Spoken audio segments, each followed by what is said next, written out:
गुनाहों Ka Devta. Hello and welcome to treasure in books. यहाँ पर मैं लेके आता हूँ अलग अलग किताबें और उनके अंदर छुपे खजाने को।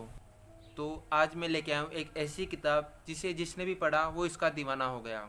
और यह कहने में मुझे ज़रा भी शक नहीं है कि भविष्य में भी लोग इसके ऐसे ही दीवाने होते रहेंगे। जी हाँ, मैं बात कर रहा हूँ गुनाहों के देवता की। एक ऐसी कल्ट क्लासिक नोवेल जिसे जिसने भी पढ़ा वो इसका दीवाना हो गया। आपने भी कभी ना कभी इस नोवेल के बारे में सुना होगा। तो चलिए जानते हैं ऐसा क्या है इस नोवेल में कि लोग इसके इतने दीवाने हुए पड़े हैं। उससे पहले मैं थोड़ी फॉर्मेलिटी पूरी कर देता हूँ। तो इसके राइटर है धर्मवीर भारती जी, जिन्होंने अंधा युग, कनुप्रिया और सूरज का सातवां घोड़ा जैसी बेहतरीन कृतियाँ हमारे सामने प्रस्तुत की है। इसे छापा है वाणी प्रकाशन ने। ये जो मेरे पास संस्करण है वो 84वां संस्करण है, मतलब कि इसको 84 बार दोबारा छापा है। लोगों ने इसकी इतनी डिमांड की है। मेरे लिए इस उपन्यास का लिखना वैसा ही रहा है जैसा पीड़ा के क्षणों में पूरी आस्था से प्रार्थना करना, और इस समय भी मुझे ऐसा लग रहा है जैसे मैं वह प्रार्थना मन ही मन दोहरा रहा हूँ। बस यह श्रद्धा है इस किताब के प्रति इसके राइटर की। तो चलिए जानते हैं ऐसी क्या खास बात है इस किताब में जो लोग इसके इतने दीवाने हुए पड़े हैं। इस किताब में मुख्य में है चंद्र और सुधा। चंद्र जो कि इलाहाबाद यूनिवर्सिटी में अपनी इकोनॉमिक्स की रिसर्च कर रहा है, और इस अनजान शहर में उसे अपना कहने के लिए सिर्फ डॉक्टर शुक्ला ही है जो कि उसके टीचर है, और सुधा डॉक्टर शुक्ला की ही बेटी है। इसमें और भी किरदार है जो आगे आते रहते हैं, जो इसे रूप देने का काम करते हैं। उनमें से एक पम्मी जो कि डॉक्टर शुक्ला की शिष्या रह चुकी है, और बर्टी जो कि पम्मी का भाई है जिसकी स्त्री मर चुकी है और वह थोड़ा पागल भी हो गया है। और भी कई किरदार हैं, लेकिन यह किरदार काफ़ी अहम भूमिका निभाते हैं। कहानी की शुरुआत होती है चंदर और सुधा के मासूम रिश्ते से। दोनों के बीच बहुत करीबियाँ थी, लेकिन उतनी ही मर्यादा भी। इस शुरुआत संबंध में प्रेम जैसी कोई भी बात नज़र नहीं आती, लेकिन हाँ, उसका बीज ज़रूर नज़र आ जाता है। दोनों के बीच मीठी मीठी बातचीत होती रहती है, और थोड़ी बहुत क्या, बहुत टांग खिंचाई भी चलती रहती है। फिर वो दिन आता है जिसका डर हर लड़की को होता है, अपने घर परिवार को छोड़कर किसी नए संसार में जाने का डर। सुधा विवाह बिल्कुल भी नहीं करना चाहती थी, लेकिन चंदर के कहने पर, जिसे कि वह अपना देवता मान चुकी थी, वह विवाह कर लेती है। उसके बाद सुधा का विवाह होता है और वह अपने ससुराल चली जाती है, जिसके कारण चंदर अकेला हो जाता है। जिसे कोई करीबी छोड़कर जाता है और वह अकेला हो जाता है, वो आदमी पिशाच बन जाता है।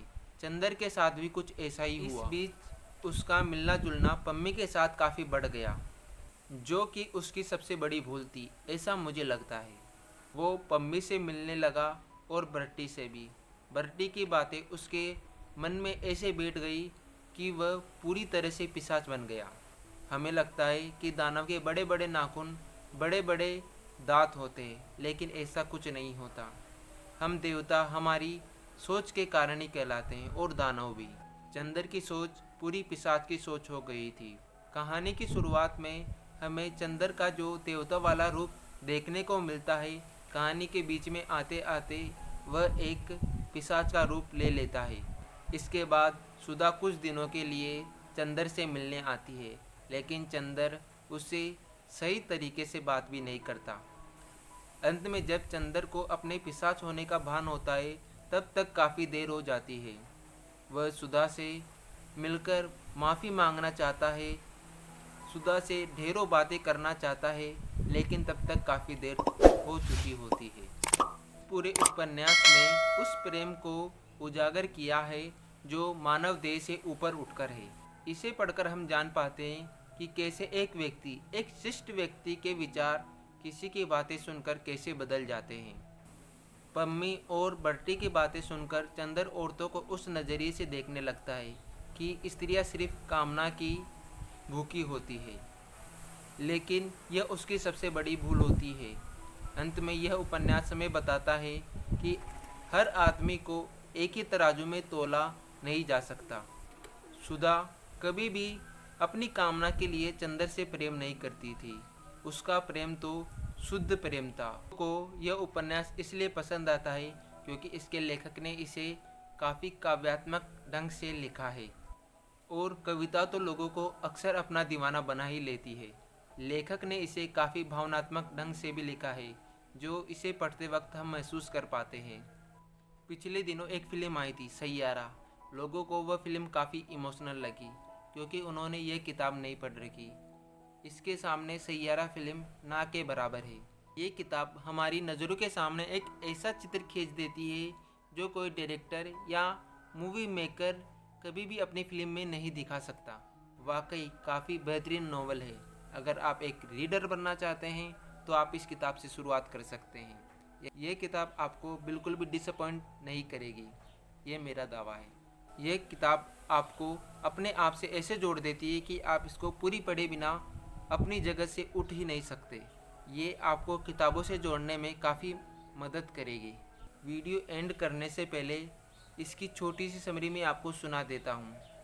तो चंदर इलाहाबाद विश्वविद्यालय में अपनी इकोनॉमिक्स की रिसर्च कर रहा है। डॉक्टर शुक्ला उसके टीचर है जो इस अनजान शहर में उसकी सहायता करते हैं। सुधा डॉक्टर शुक्ला की ही बेटी है। चंदर और सुधा न जाने कब एक दूसरे को पसंद करने लगते हैं, उन्हें पता ही नहीं चलता। सुधा जो कि चंदर को अपना देवता मानती है, वही देवता उसे अपने से दूर कर देता है। सुधा को दूर करने के बाद चंदर न जाने कब एक दानव बन जाता है, उसे भी पता नहीं चलता। तो देवता वाला रूप हम कहानी की शुरुआत में चंदर का देख पाते हैं। कहानी के मध्य आते आते उसका स्थान एक दानव वाला रूप ले लेता है। अंत में जब उसे अपनी गलती का एहसास होता है तब तक काफ़ी देर हो चुकी होती है।